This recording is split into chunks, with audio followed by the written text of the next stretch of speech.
With your help, we've reached episode number 30. Thanks for sticking with us. What you're saying basically is, and this is so true, and I do work a lot of hours because I love what I do, and I like my work. It's my hobby. It's everything. I love it. But there are times I have to walk away and go away for a couple of days. And in that downtime, away from the technology and away from the hustle and bustle, is when some of your best ideas come. So that would be the metaphorical laptop on the beach. Caution, you will begin to love your 9 to 5 with this show. Join us as we explore and discover your unique strengths and learn to apply them to your daily business activities with your host, Shmuel Septimus. Welcome to this next episode of the Love Your 9 to 5 show. My guest today is Nancy Ganzekaufer.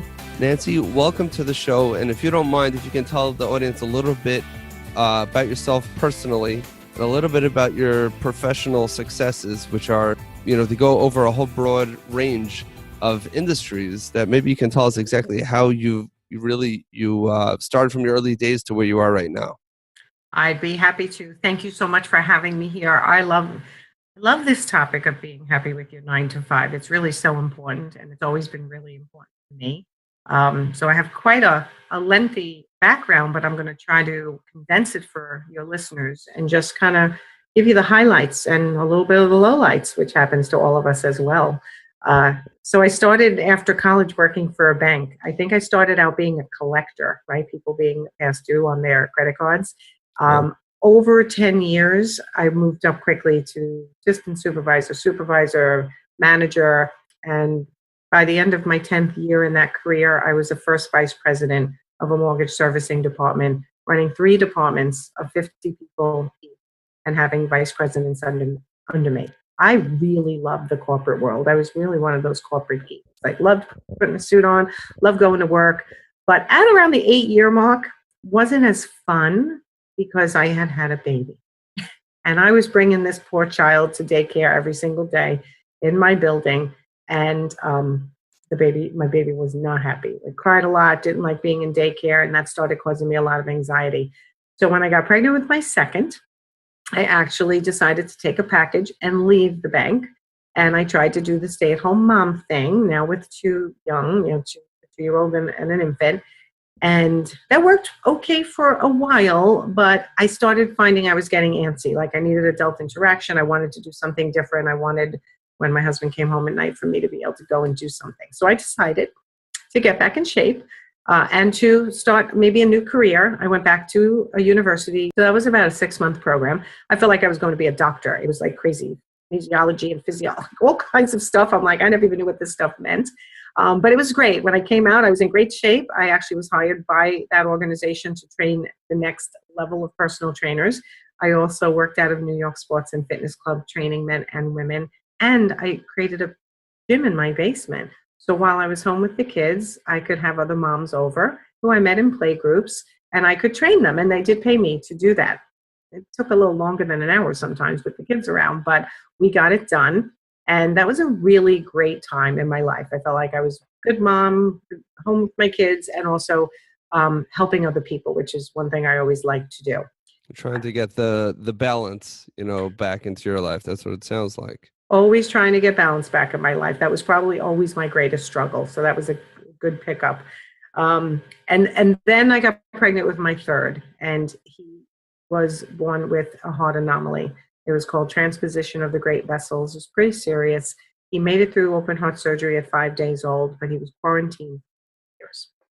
So that was a tough time where we had to, I had to raise 2 other children and have a quarantine baby, but we made it through, and he's fine today. He's 18 and he's a freshman in college and doing very well. So it was actually a full repair, so we're lucky.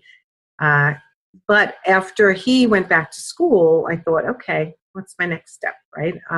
So one day my mother called, who was an artist living in Las Vegas. She's still there today with my father. And she said, I have all this artwork. I'm just going to give it away. And I was like, why would you do that? She's like, I don't want to sell it. I just want to paint. So I said, you know what? Send it to me. I'm in New York. Send it to me. I'll see if I can figure out what to do with it. So I got this big pile of artwork, I think 2 or 3 packages. I couldn't believe how prolific she was in painting. So P.S. I started going, what can I do with this? Let me start having home art parties. That'll satisfy my desire to create something, create a new business, and also get me out socializing with my friends when I'm home with the kids all the time. And I did that. It was really quite a pathetic time in my life. I would work 70 hours to pull off a party that made me $60, and it made my mother $60. It was really bad. Wow. And I had a lot of naysayers in my life, like, why are you doing this? You don't have to do this. You're not making any money. And I just kept going, you know what? I don't like naysayers. I don't give up, right? I'm going to figure this out. I know I'm onto something. And sure enough, one day, about a year and a half into this venture, where I was also having, showings of my mother's artwork in coffee shops and little galleries. So I was doing more than just the home art parties. However, it really wasn't where I wanted it to be. And one day an interior designer walked into a party and said, going to do a piece of artwork. It was a beautiful beach scene. And she said, that's the perfect piece of artwork for my client's home. And I was like, ooh, like excited. It wasn't even my mother's piece. It was another artist that I had taken on at that time. And she said, can you bring it to the client's home for me to see if she likes it? I said, sure. And then when we get to the home, she's like, can you help us pick out framing? I'm like, absolutely. You're talking mats, frames, glass. I didn't know what I was doing. But I just said yes to everything. And I figured it out. Went to a local framer. He gave me frame corners. He taught me a quick lesson. He showed me how to frame it. I had pictures of the home. And from there, I realized interior designers were my ideal target market. They had the clientele that would appreciate a service like mine where I carried artwork around. So I proceeded to find out where they hung out. Well, right? Because anyone who's out there listening, if you're starting a business, you always want to try to figure out where your ideal target market is. So once you realize who they are, you got to go find them. So I did a bunch of Googling and searching, and I found the Interior Design Society Long Island chapter. I went to a meeting. Within 6 months, I was vice president for 2 years. 2 years after that, I was president. Then I became a national board member, and now I'm the first president of a chapter I created, which is the virtual chapter, now that I know all this technology. And I closed Expressive Living, which is what that company was called, Expressive Living Art and Framing. I closed it down 8 months ago. I had 2 employees in the house. It was making a lot of money. But I decided at 50 years old, I didn't want to carry stuff around for a living anymore. I wanted to do something different. And over the years, working with interior designers, I seem to have become the go-to person when it came to leadership, sales, growing a business, marketing, how to speak to the clients, and how to not make it about you, but make it about them. So I was giving away a lot of free, advice, which I love to do. I never minded doing that for my clients. But I thought, you know what? My next stage of life, I want to travel. I want to be more mobile. I think I'm going to start coaching like when I was personal training is coaching, like being a manager at a bank is coaching. So I decided to hang my shingle as a coach. And right away, I had a lot of interior designers come to me, which I was so grateful for.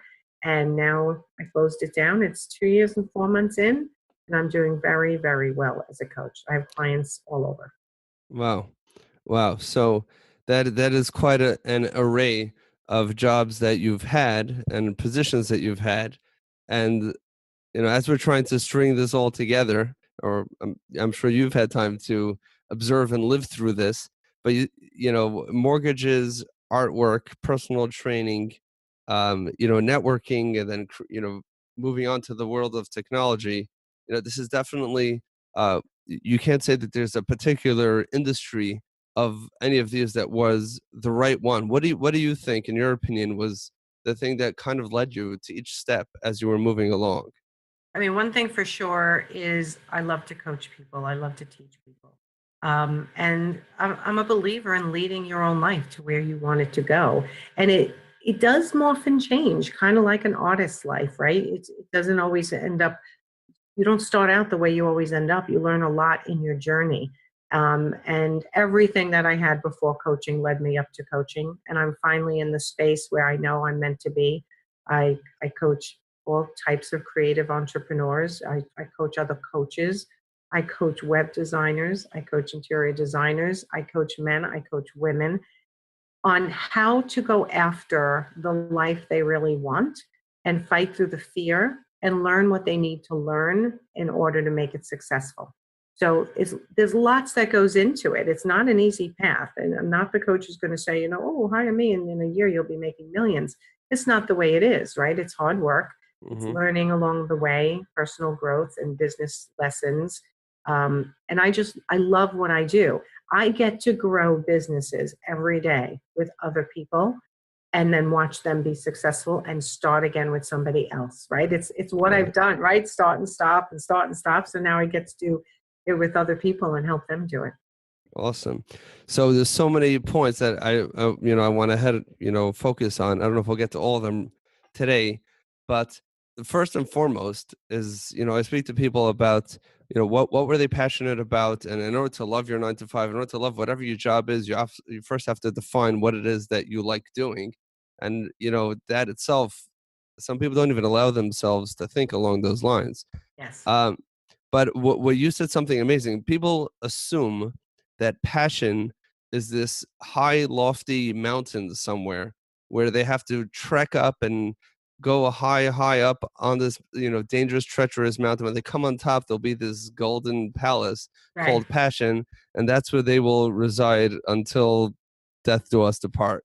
Right. But you just brought something up which is phenomenal, which is that is not true. It's fluid. It moves. It changes. Your life changes.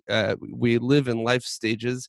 Whether or not you have a family, I certainly can relate to having a family. I have my own bunch, and as life changes, where you should be and where you're supposed to be, and the direction which you're going is constantly shifting and changing. So it's not necessarily a problem or something that's that's not consistent. If at one point being a mortgage broker, manager, executive, and at another point being a personal trainer, which are so different, completely different. I mean, it's beautiful how different they are.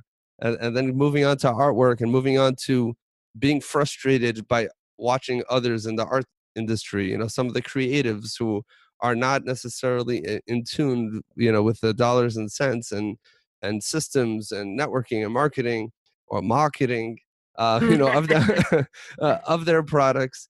And kind of realizing that at this point this is what's right for you. And you said so yourself that you're at a stage where you feel that you want to stop carrying heavy things and going in and out of people's houses.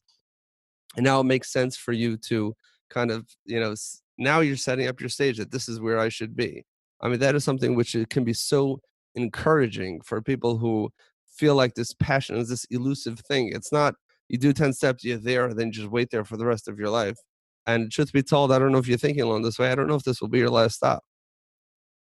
It's a journey. It really is a journey. It's about the journey, right? It's not about it. And another point is, so I've heard from so many different sources and people that I've spoken to and from other podcasts or books and from personal experience as well, is that one of the litmus tests for finding the professional expression of that which you're passionate for is if you would do it for free.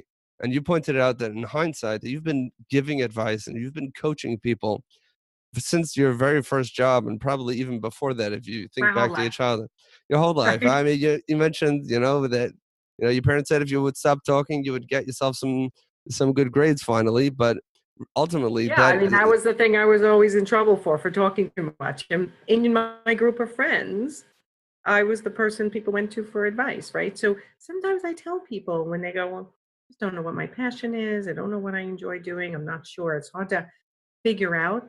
Sometimes when I tell them to go back to their high school years, their later high school years or early college years, if you went to college, what were you known for? What did you enjoy doing back then? And it's really interesting. After they tell you all the bad things they've done, they go to, they go to, I really used to enjoy something, right? And I'm like, okay, so let's talk about whether there's a business in there somewhere for you, or something like that, or something that brings you back to that feeling. And it's amazing how people light up when they go back to those years and think about what they used to love to do. Right. And you open up for them the possibility that they can actually, business doesn't have to be suffering. And then whatever they enjoy is whenever they could sneak in or steal some time from whoever they're supposed to be working for. It can Yes. come together and you can Yes. actually create a business. That's a real possibility. And I'm sure you see the light bulbs go on when they say, Hmm. I can really make money doing that. That's what I do for vacation. That's what I do for fun, and how could that be that you can make money off of it? But you can, You and that can. definitely And makes sense. again, no, I don't want to be where you follow your passion and you're never working another day in your life. I've heard people say that, I only work 2 days a week. And you're like, you work 2 days a week and you're making that kind of money. And when you really start investigating it, they mean the other 3 days they're doing the parts of the job they like. So they don't consider this work. Listen, I love what I do, but it's work. It is work. I mean, it's definitely not like, oh, I do jump out of bed every day. I'm excited to talk to my clients. I'm always thinking about them and trying to come up with different ways I can get through to them or move them or maybe give them a great business idea that they never saw themselves, because that is one of my fortes, is that I see things that other people don't see sometimes. Um, but it's still work, right? Right. I mean, sometimes people think of, if I would find that ideal position or business to start or create or manage, then it would be the same thing, same experience that I get when I'm on vacation. I'll have that all day. And really, that thinking is stupid, Yes, if I can say so. And it's just flawed it is because hard. in order for us to feel fulfilled and happy, there are two separate things. One of them is expressing our skills in a field that we're passionate about, or through a service or a product, or spend time with people that we care about, doing something that we care about, and that will make that which we do enjoyable and fulfilling. It's not relaxing. When you want to go on vacation, is our bodies, our minds, our psyche, we need to, at a point, stop for periods of time, and every person is different, in order to rejuvenate and to focus on other things, being less productive and focusing on other areas. That's not a healthy way. Those pictures of taking your laptop to the beach, besides for the fact that you won't be able to see and the battery's going to die and sand will get into the keyboard, And it's going to it's get just really hot. it's going to get really hot, and there's probably no chargers out there. That's like the dumbest thing in the world. If I'm at the beach, I don't want my laptop. If I have my Well, laptop, I want. I am a workaholic, but I won't go to the beach with my laptop. My phone, yes, but not my laptop. No, and you know what you're saying basically is, and this is so true. And I do work a lot of hours because I love what I do, and I like it's my work, it's my hobby, it's everything. I love it. But there are times I have to walk away and go away for a couple of days. And in that downtime, away from the technology and away from the hustle and bustle, is when some of your best ideas come. When your mind is calm, you have time to think. It's not one email after another, or one client after another, or one phone call after another. In that quiet time, sometimes when that little epiphany comes and you go, you know what, that's the direction I need to go in.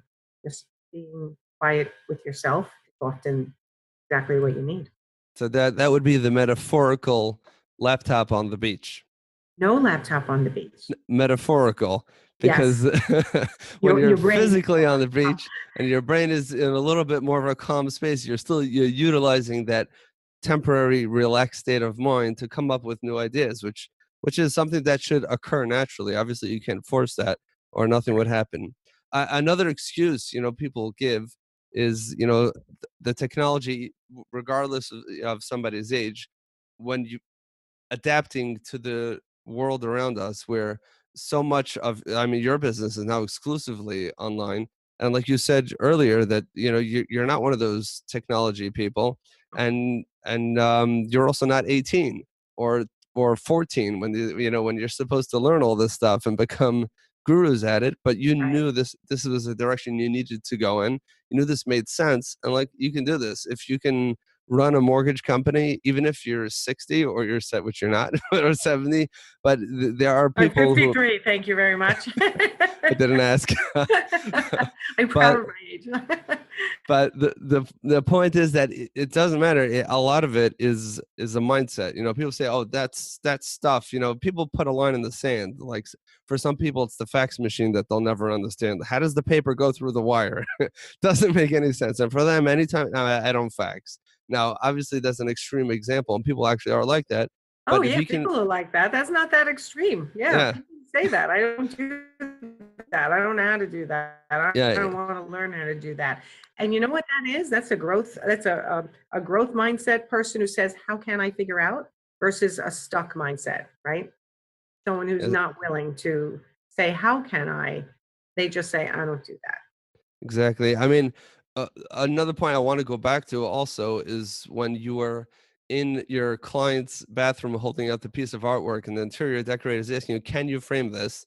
So your initial reaction was, "Yes, I can, of course," even though you knew absolutely nothing about it. Nothing. Um, uh, which obviously is again, that's the can-do mindset. You knew that somebody can do it, and the people who can't do it were not born with a different type of brain or different, they have a third set of hands or extra set of eyes or whatever. A human beings just like you, if they could learn it, you could learn it.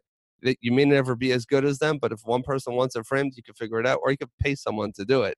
You just get it done. And I wasn't framing it for them. I was just helping select. And actually, now that I think back, in the beginning, I used to cut the mats. I bought a mat cutting kit, and I was cutting mats in my basement. Oh, I haven't thought of that moment in a long time. But yeah, there was a time where I couldn't afford to pay people to do things, so I did learn what I needed to learn. But then I did at some point hire somebody before I could afford them, because I found I wasn't spending as much time with my kids as I wanted to. And I thought, you know what, I'm never going to be able to grow this business to the next level. So I'm going to take a leap of faith, hire someone before I actually need them in order to grow into having that employee. And I Well, did. And that was really scary. I'm like, yeah. okay, now I'm responsible for paying this person. It was 20 hours a week, but it was still money I wasn't bringing in. So then I basically said, okay, now I got no choice. I have to figure out how to get up to the next income level. And she was with me for, I always say it wrong, she'll yell at me, 13, I think 12 or 13 years. And I actually recommended her to the other art consultant here on Long Island in New York to work for her, because I felt bad that I wasn't running that company anymore. Wow. Wow. So that is something that, you see so many entrepreneurs or, solopreneurs, with one-man shows where they're skilled in a certain area, and they spend so much of their time doing administrative tasks that others can do because they don't have enough income or any income at that point where they can't afford, to pay somebody, but at the same time, they can't afford not to pay somebody. And that's a leap that many people get stuck at that point. It is. There's plenty of places to hire people that are inexpensive to get a little bit of your time to be freed up, so that as CEO of your company, you can be the face of the company, the one creating the collaborations, the one being on podcasts, the one thinking of the next level and marketing, as opposed to doing all the administrative work. And it is important to take that leap of faith and hire someone, even if it's part-time to start, to allow you to go out and find the business. Oh yeah, that is something perhaps that I'm struggling with right now, to find someone to do some of this stuff so I can meet more people like you and create awesome content. Mhm. Is there a particular book that you would recommend to our listeners that has been influential and something that has worked, for you, and that you think that others can gain from it as well? There are so many books. Okay, but there's one that I read recently that really registered. And the reason why I'm looking on my phone when I'm answering you is because I do all my books on Audible at this point. Awesome. Okay. And I listen to it at 1.5 speed. We're on the same page here. And okay. And sometimes I do buy the book. I have a whole bunch of books over here because I want to highlight so much that I need to buy the book. But there's one book that really was such a light bulb moment for me when I listened to it, that I'm actually listening to it again in order and telling all my clients to buy it. And it's called The Big Leap. You ever read it? Okay. I did not. The Big Leap by oops, now I'm actually playing it, just trying to get the author. Gay Hendricks. Okay, well, I'll definitely look into that. What do you find is the big idea from there that makes you recommend it to all of They, your clients? I'm not going to use their words exactly because I listen to so many books. I don't remember their words exactly, but I will tell you what it did for me.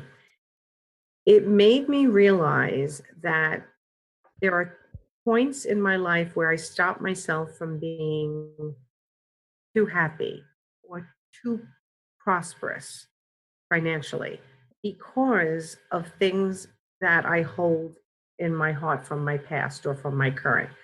I'll give you one example. Like if you're in a great relationship, but somehow you keep sabotaging it yourself and you know you're doing it and you don't know why. It could be because you're looking at other people around you and you're like, it's not really fair for me to be happy, so they're happy too. Right? It could be coming from a parent, it could be coming from a friend, it could be coming from an ex, it could be coming from your children, right? But it's not coming from them, actually. I should say it's coming from you. So it's the same thing financially. When you're growing a business, you could be sabotaging your success in growing a business because who are you leaving behind if you continue to grow financially? What is that going to do to your relationships? And starting to recognize these ceilings that you put on yourself and understanding where they're coming from is like a huge lipo moment. Wow. Wow, that is so fascinating.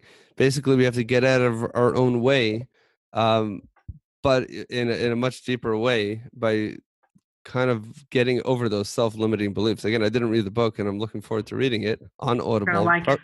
Probably 2x, I sometimes 3. couldn't keep up. It was raising my blood pressure if I listened to it on 2x. So I go down to 1.5. I'd rather do 2x and listen to it twice Yeah, than that's actually and I do that sometimes. I do it to a lot of the books on Audible. that's Uh, talent. I don't know. It's just it's. I listen to a fault that if there's a conversation in the next room across the office, I'll have to be listening to it regardless if I want to or not. Oh, that's funny. Anyways, but we can get a private session. You'll tell me your rates later, and maybe we can work on some of my personal issues. But really, thank you so much for that recommendation. And again, I know we've taken already a significant amount of your time. So if our listeners want to learn more about you and they want to learn more about perhaps some of the services and products that you offer, where's the best way? Is there one best place for them to go, or are there several places? What would you recommend?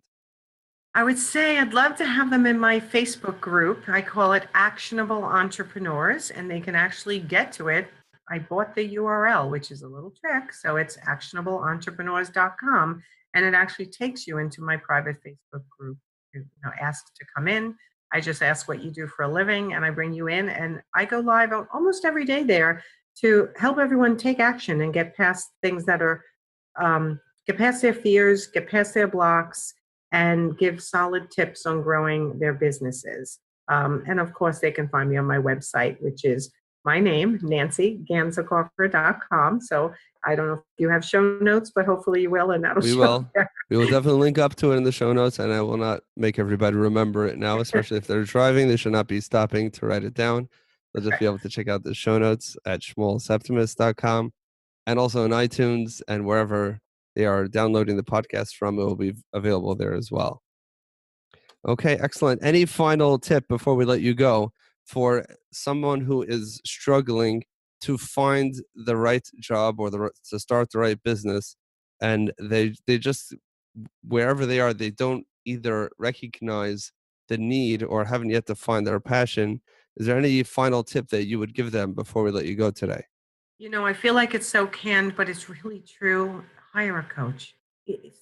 Or go to a person who you trust that maybe not too close to you that can really give you an outside perspective. Listen to you speak about what you've enjoyed doing in your past, and help you fine tune and brainstorm on ideas of what you can do that could get you out of your 9 to 5 unenjoyable job and get you into a 9 to 5 enjoyable job and help you fight through those fears of all the changes that creates.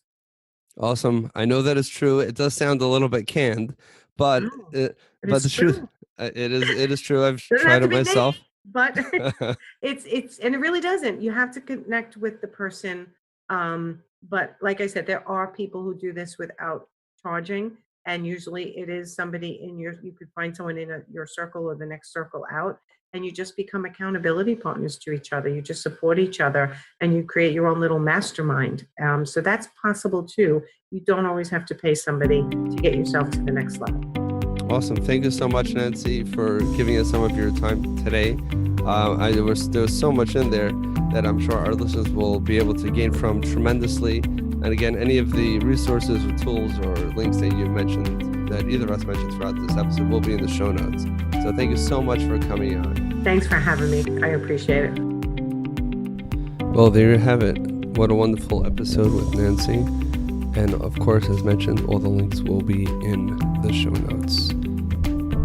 If you're enjoying the show so far, please do me a little favor and head over to iTunes or whatever app you're using to listen to your podcast and leave me a review.